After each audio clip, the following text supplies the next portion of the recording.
Doug, are you ready to watch some Halloween Ends deleted scenes? Have you seen any of these? Yeah, I own the 4K version. I own the DVD. I own the Blu-ray. I also own the floppy disk with Halloween Ends on it. You could say I'm a big fan.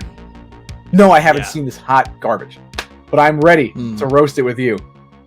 I think I've seen them once, a while back, just out of morbid curiosity. For everybody that doesn't know, we're not big fans of this movies. I'm a diehard Halloween fan, but this movie is hot trash. Yeah, we're just going to talk about the deleted scenes. Yeah, we were thinking we were going to have a little bit of fun. Just poking fun at the deleted scenes and stuff like that. Nothing too serious. So you don't really need to... Actually, you could come for us if you want. We're just having fun out here. We're going to roast it a little bit. All right, well, you ready to jump into the first scene? Let's dive into it. All right, here we go. Ready to have my mind blown. First of all, Michael shakes things up. Great title. Let's see how he shakes it up.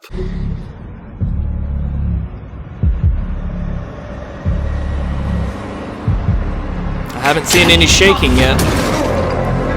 Oh, he's shaking things up right now.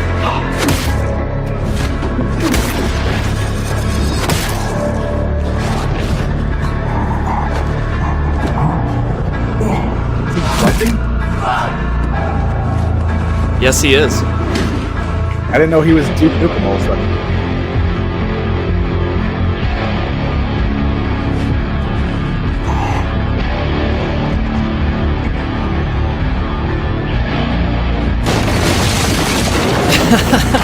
What the fuck?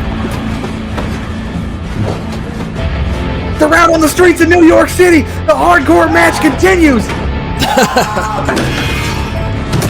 The streets of New York are being bludgeoned!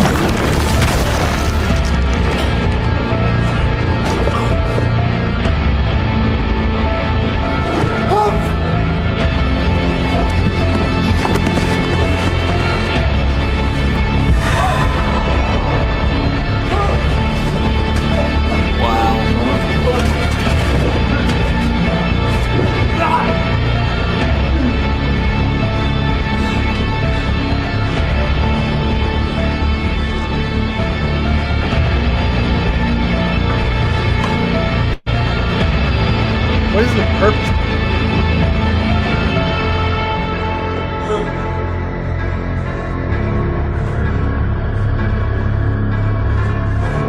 Michael was testing him. He was testing him to see if he could take some punches. And now he's ready to become new Michael. Okay, so he's back in the room with Michael? Terrible. Okay. Thoughts? I'm not really sure what the purpose of any of that was. What was that like an alternate of? The part when he like wakes up and Michael grabs him by the throat and has like that tender moment where he's like, "Oh, you're just like me. I'll let you go." Yeah, it was very Murder, She Wrote, CW, Dawson's Creek. They kind of peered into each other's soul and they got transported into each other's hearts. This just looked like an old-fashioned Tennessee beatdown. This was Crash Holly versus Al Snow for the hardcore They were mud wrestling. They were mud wrestling the whole entire time. That was like, it felt like a level of a video game where he has to beat like the final boss. If that was an alternate version of that moment where he passes the evil to Corey, I'll take that over. I mean, that was like Legends of the Hidden Temple. Right there. Like finding skeletons where they just grabs the people and shakes them and then they just go away. They just mold back into the rocks. Corey's on the blue barracudas. Michael's on the silver snakes. Michael's Olmec. Yeah. Dr. Loomis should be Olmec. That would be okay, now that I would see. Legends of the Halloween Temple, that would be perfect. All right, you ready for scene 2? I just don't know what the fuck we just watched. Yeah, I don't know. I was asking myself the first time I watched that movie. Look at JLC mustering up all the strength to give a shit. Be in this movie. Keep thinking about those zeros, baby. All right, here we go. I know he's had his difficulties.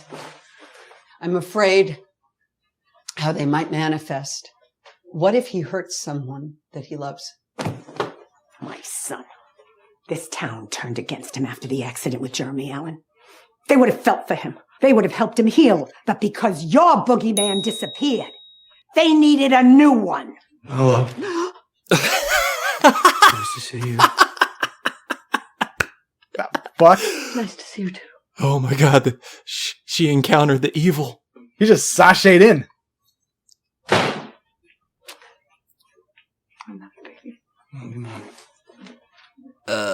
Is this Friday the 13th or Halloween? Oh, it's not over yet. Oh, it's still going. Goddamn bitch!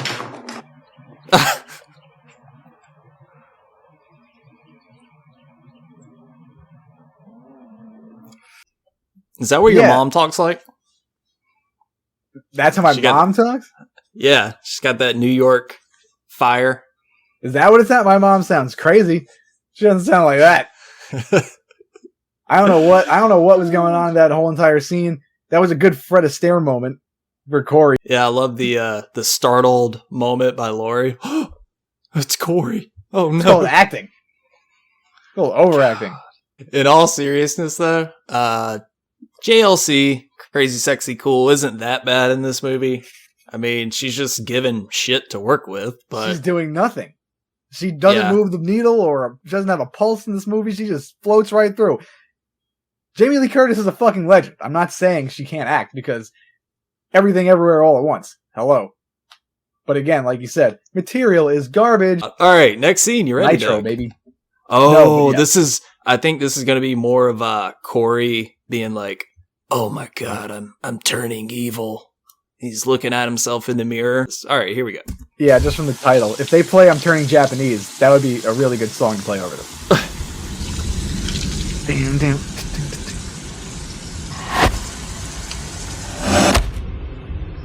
Oh, you bad boy.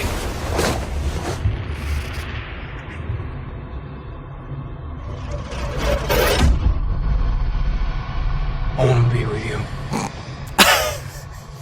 I want to light the match.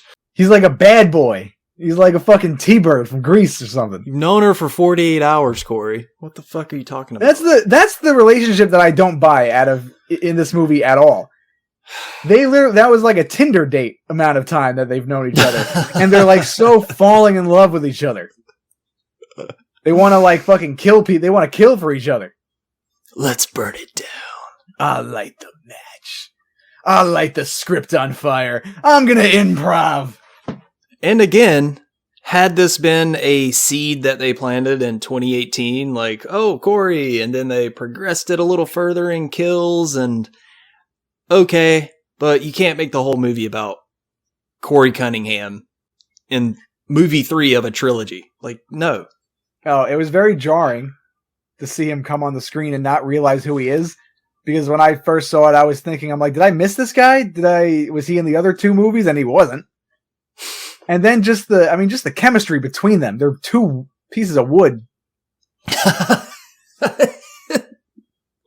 Well, I mean, I like, God, what's her name? Andy Matichak. She's I not think that she's bad. a bum. Yeah, I know you think she's a fucking bum. But no, I feel like he was the best actor, the dude who plays Corey. Rohan? Rohan? Yeah, I don't know. I was going to say Roman. Roman Reigns. He's not. The way he's wrestling, yeah. He's not like a terrible actor, but it's not his fault that, he showed up and did his job. This is called Ronald's Stuck at Work. I'm sure it's a great scene. Let's watch it.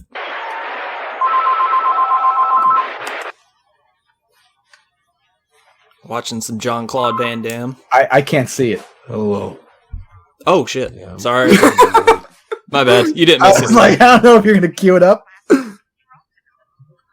Yeah, sorry. Don't wait up.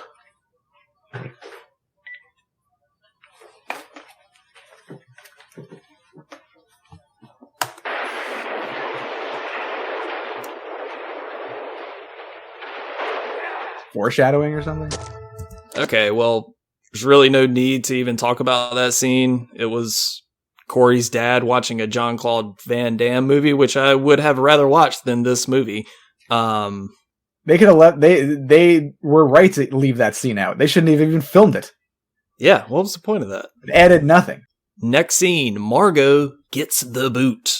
My God, it's the big boot. You keep saying these character names, and I have no idea who you're talking about. I don't know who it is either. Oh, all right.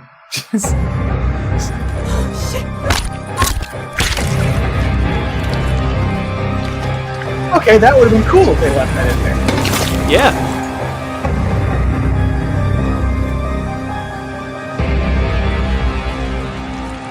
Okay, that's a scene you leave in a rated R Halloween finale. Yeah. They should have kept that in there. That was actually pretty cool. That was a nice boot to the face. And hey, say what you want about these movies. Christopher Nelson and his team always crush it in terms of makeup effects and all that. And by the way, prosthetics. He's going to be doing the effects for The Exorcist that David Gordon Green's doing. So I have faith that the makeup for Reagan will at least be on point. Whoop-de-doo, Basil. Whoop-de-doo, Basil. What does it all mean? I'm freaking freezing, Mr. Bigglesworth. All right, but yeah, out of all the scenes so far, that was probably the best one. They should have kept that in. They really should have. It really added to like the brutality of Corey becoming an evil entity. And like that whole setup where like Corey was in the junkyard and stuff like that, like they cut away a lot from the kills, which is what I never kind of understood. Because it's rated R, they got the rating. People already know what they're going into. It's a slasher movie. Show us the gore. Yeah. Show us the damn gore. Okay. Next scene. You ready, Doug? So ready. I think this is the last one. All right, here we go. Terrific ice cream. This is called Joan's Recipe for Disaster. I do remember this scene, and boy, get ready. Here we go. Who's Joan? Corey's mom. And then when it's all ready to go, we'll go to freeze after. Ronald! This is what we're looking for here. You can see it's very saucy. And we have a lot of juice there. This is going to make terrific ice cream. The last thing we're going to put in here, just for fun, a little extra flavor, is the zest. You want to get that? So, Answer the door! To all the little children begging for their sweets. Ronald, answer the door. My mom definitely said. That's good. Well, ice cream? No cookies?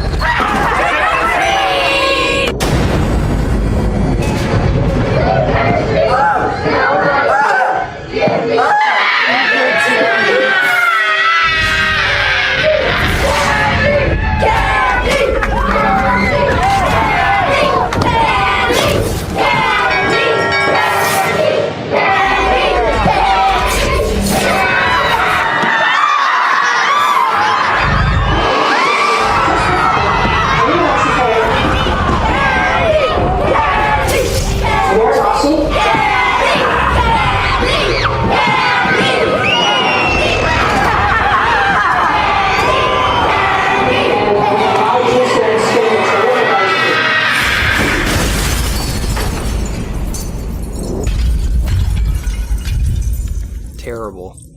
Okay. That was a jumbled mess of shit. Go ahead. I actually enjoyed that scene. Really? Yeah, I like the way it was filmed. I like the frenetic energy that it was bringing and the frantic. I was going to say the it was kids were very knocking frantically. But why were the kids just going crazy, acting like infected zombies? Who knows? I guess they really wanted some fucking candy. Or were they trying to drive home that point of like, Michael has infected the whole town of Haddonfield? Yeah, that's a good point. It was just like I don't know. I thought it was better than a lot of the other stuff that was in the movie. I was gonna say it was very Rob Zombie Halloween. Yes, I was gonna say that.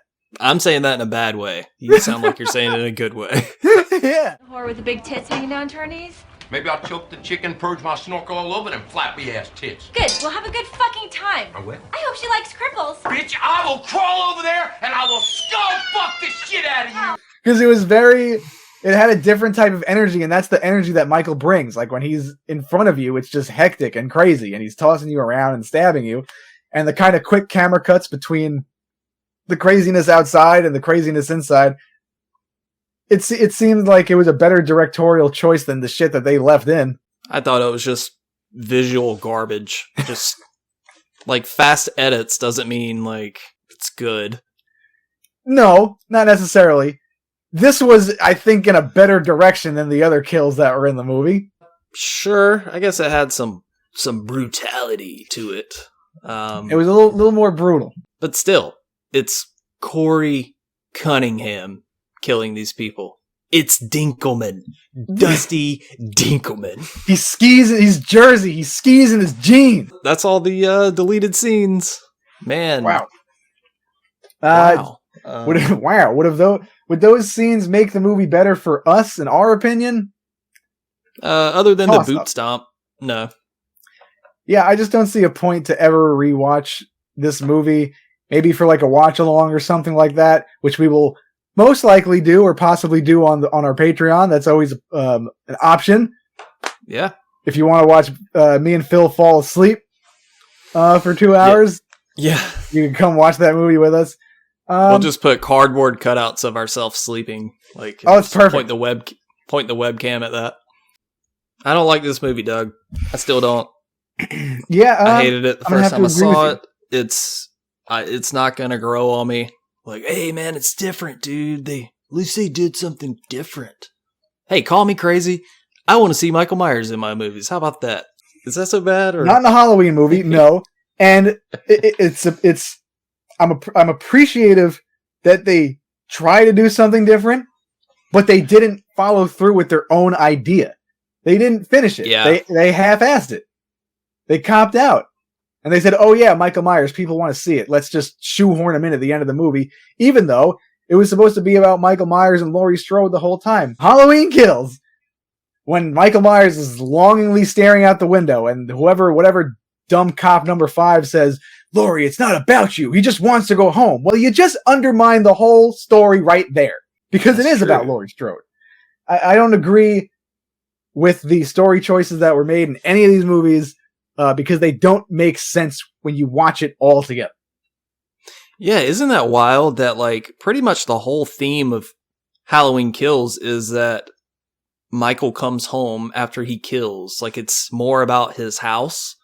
But the only thing you hear about the house in Halloween Ends is apparently a quick news clip that's not even really acknowledged. They're like, oh yeah, we bulldozed that. We just killed that entire premise. Here's And then Corey he doesn't Cunningham. even go back to it. He's just living in the fucking sewers. Yeah. What? It's There's really almost like not they a didn't lot of- have an idea for this movie, Doug. What do you know? It's almost like they got so much money from all the other movies that the rest of the creative team said, fuck it. Just do whatever you want. And no, there's not a lot of, doesn't seem like there's a lot of quality control in that writer's room. I would have just loved to see something more cohesive. I get Halloween 2018. It could have been a cool homage to the original. Could have been just like a 40-year later one and done. That could have been a 2.5 hour movie of just 2018 kills and ends. Just tie it up with another movie. But they wanted to milk the franchise, which they did. Yeah. I'm glad people love it for what it is. It's a whole new franchise, a whole new take, but it just didn't do anything for me. Anybody that's new to the channel, like I like 2018. Had my problems with it. Kills was pretty bad, but again, had some moments. At least Michael was pretty badass in the movie for the most part. Yeah, Halloween Ends. No. I can't. I struggle to say like one positive thing about that movie. Even Michael sucked in the movie. I used to always say, well, like James Jude Courtney is one of the best Michaels ever. I know they told him to act this way, but like I felt nothing from his performance. I don't know if that was the directions that he was given, but no. Michael sucked. Corey sucked. Laurie was There. insanely annoying. Yeah. Did you know that there's 2 types of evil, Doug? Give Laurie some more meaty dialogue here. Apparently not. No, they gave it to the other fucking bum. Oh, Andy Matichak. Bum. Leave her alone, bro. She's not that bad. Say what you say about Melissa Barrera. Sure, she's a great person. Her acting is horrible. Give me Andy Matichak over Melissa Barrera. If you want to swap her out for this new Scream, I'll take Latina that. Heat all day. I will take Latina Heat. You would take Melissa Barrera over Andy Matichak. Come on, Doug. Yeah, I will. Oh my god. They're both not great, but if I'm gonna pick one over the other, at least Melissa Barrera, she tries. Okay, Andy Matichak is straight up sleeping. Well, I guess we'll wrap this up. This was fun. It's a nice little quick watch. Hope you enjoyed it. If you did, please subscribe to the channel. Give this video a like. Share it with people. Subscribe to the TikTok. Subscribe to the Instagram. We're on all this camera. Tell us what you got going on in your life. But yeah, follow us on Instagram and all that good shit. But yeah, thank you so much for watching. All right, we will catch you next time.